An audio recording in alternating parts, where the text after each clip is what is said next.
हाय दोस्तों, नमस्कार। आप सभी का मेरे चैनल में स्वागत है। आज हम बात करेंगे महिंद्रा एंड महिंद्रा की, जिसके अंदर अगर आप देखें तो ज़बरदस्त रिटर्न निकलते हुए दिखाई दे रहे हैं। और अगर मैं बात बताऊं, टाटा मोटर से जो उम्मीद थी वो इस समय अब थमती हुई नज़र आ रही है। यानी कि उसकी गाड़ियों के अंदर वो जो इनोवेशन था वो थोड़ा सा रुकता हुआ नज़र आ रहा है। लेकिन अभी भी जो महिंद्रा एंड महिंद्रा की थार है, स्कॉर्पियो है और इतनी सारी गाड़ियां हैं, मार्केट के अंदर धूम मचाती हुई दिखाई दे रही। एक टाइम था, अभी रिसेंटली अगर आप देखें तो कोविड के बाद टाटा मोटर्स ने ज़बरदस्त रिटर्न दिए थे। उसकी टाटा नेक्सॉन हो गई, टाटा कर्व हो गई जो अभी आई है, और इससे पहले अगर आप देखें टियागो हो गई, टियागो हो गई, पंच हो गई, सब ने बहुत बढ़िया तरीके से सेल जनरेट करते हुए मार्केट के अंदर टाटा मोटर के शेयर को काफ़ी ऊंचाई तक पहुंचाया।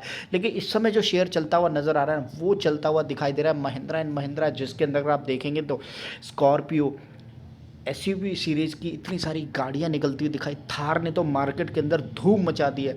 और भी बहुत कुछ जो इस समय महिंद्रा महिंद्रा के अंदर नज़र आ रहा है, तो वो आपको दिखाई दे रहा होगा ज़बरदस्त रिटर्न। ओवरऑल अगर मैं दिखाऊं तो यहाँ पर आप देख सकते हैं काफ़ी लंबे टाइम से इस शेयर के अंदर से जो एक रैली थी वो थमी हुई है। लेकिन फिर भी अगर आप देखेंगे तो महिंद्रा एंड महिंद्रा की जो सेल है मार्केट के अंदर टॉप पर बनी हुई है। थार की सेल महिंद्रा एंड महिंद्रा के अंदर टॉप पर बनी हुई है। इसके साथ साथ अगर आप देखें तो स्कॉर्पियो हो गया, वो भी बढ़िया तरीके से दौड़ती हुई नज़र आ रही है। और यही रीज़न है कि एक साल के अंदर महिंद्रा महिंद्रा ने 77% तक के रिटर्न जनरेट करते हुए दिखाया। और अभी मैं आपको लेके चलता हूँ उसके पीएनएल के ऊपर, सेल्स ग्रोथ के ऊपर, जहाँ पर हम समझें किस हिसाब से इस कंपनी के अंदर जो ज़बरदस्त सेल्स ग्रोथ बनी हुई है वो कैसे 2025 के अंदर एक मालामाल करने वाला रिटर्न जनरेट कर सकती है।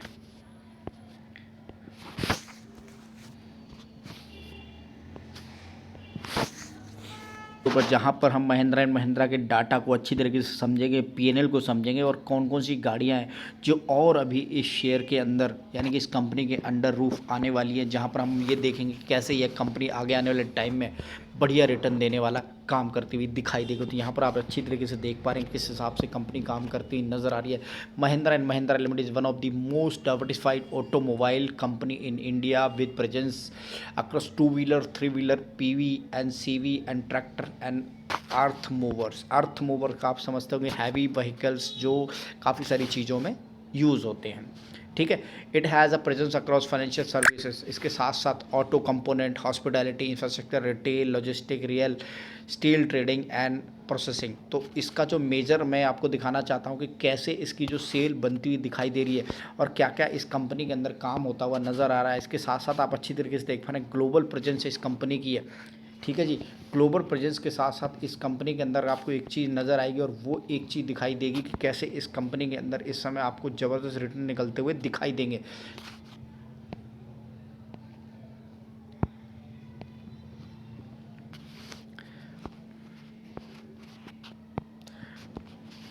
तो ऑटोमोबाइल जो डिवीज़न है, ये देखिए किस हिसाब से इसकी जो प्रेजेंस है वो आप देख सकते हैं। The group has presence across 22 industries, 100+ countries and operate 150 entities on the consolidated basis। तो यहाँ पर आप देख सकते हैं किस हिसाब से बिजनेस सेगमेंट्स की बात करें तो रेवेन्यू जो जनरेट होता हुआ ऑटोमोबाइल डिवीजन से 60% तक का रेवेन्यू जनरेट होता हुआ दिखाई दे रहा है। यूबी परफॉर्मेंस से भी निकलता हुआ दिखाई दे रहा है। फार्म एंड इक्विपमेंट जो अदर इक्विपमेंट्स है उससे भी निकलता हुआ दिखाई दे रहा है। तो एक अकेला बिजनेस नहीं है, लेकिन फिर भी बहुत सारी चीज़ों के अंदर ये काम करती हुई नज़र आ रही है। यही रीज़न है कि इसका जो सेल्स वॉल्यूम है वो बहुत ज़बरदस्त तरीके से, रॉबस्ट तरीके से भागता हुआ नज़र आ रहा है। टोटल ऑटोमोबाइल व्हीकल सोल्ड है वो 4 लाख, 4.5 लाख से ज़्यादा नज़र आ रहे हैं। पैसेंजर व्हीकल की बात करें तो 2,25,000, कमर्शियल व्हीकल की बात करें तो 1,77,177, थ्री व्हीलर की बात करें तो 20,000 से ज़्यादा, ऑटो मोटिव एक्सपोर्ट्स की बात करें तो यहाँ पर आप अच्छी तरह 32,000, और टोटल ट्रैक्टर सोल्ड जो ट्रैक्टर के अंदर है महिंद्रा का वो एकदम नंबर 1 तरीके से भागता हुआ दिखाई दे रहा है। 3,54,000 से ज़्यादा की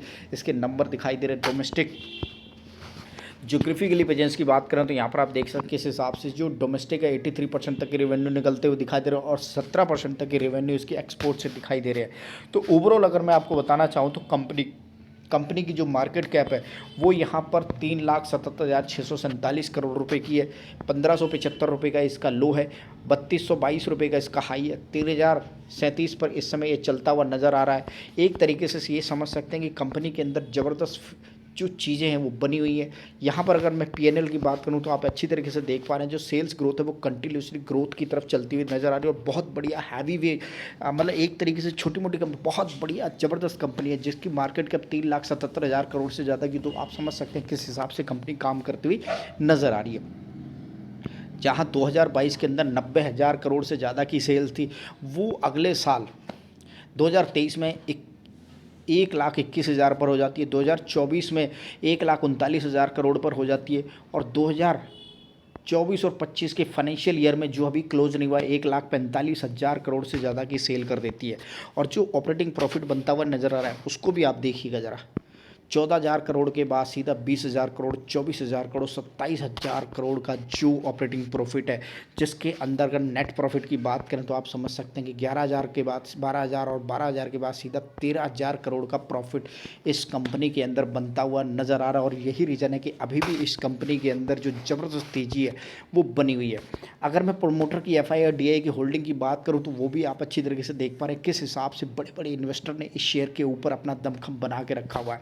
जहाँ पर एफआईआई माल छोड़ छोड़ के भाग गया, वहीं आप देख सकते हैं कि किस तरीके से एफआईआई ने इस शेयर के अंदर कंटिन्यूसली अपनी ग्रिप को बना के रखा हुआ है। 40-41% तक की होल्डिंग इस शेयर के अंदर। और डीआई की बात करें तो लगभग 26 से 27% तक की होल्डिंग बढ़ती हुई नज़र आ रही है। ठीक है जी, पिछले 4 क्वार्टर के डाटा को आप अच्छी तरीके से देख सकते हैं, 26.26, 26.13, 26.18, 27% तक की होल्डिंग। और ये सब दिखाता है कि हाँ, Mahindra and Mahindra logistic, Mahindra and Mahindra के ऊपर अभी भी जो एफआईआई और डीआई हैं उसका दमखम बना हुआ है। गवर्नमेंट की होल्डिंग की बात करें तो 0.07% तक बनी हुई है। पब्लिक के पास लगभग 9 साढ़े 9% के ज़्यादा के शेयर बने हुए हैं। हालांकि अगर मैं एक चिंता की बात करूं तो प्रमोटर के पास जो होल्डिंग है वो बहुत कम है, 18.55% और 18.53%। तो मे भी हो सकता है कि ये काफ़ी टाइम से है, लेकिन फिर भी मार्केट कैप की बात की जाए तो बहुत ज़बरदस्त मार्केट कैप है महिंद्रा एंड महिंद्रा की। और इस समय जो सेल्स ग्रोथ है, जहाँ से पीएनएल निकलता हुआ निकल आ रहा है, वो बहुत बढ़िया है। ज़बरदस्त तरीके से यहाँ से 13,000 करोड़ जो एक टाइम पर आप देखेंगे तो किस हिसाब से यहाँ से शेयर कंटिन्यूसली भागता हुआ नज़र आ रहा है।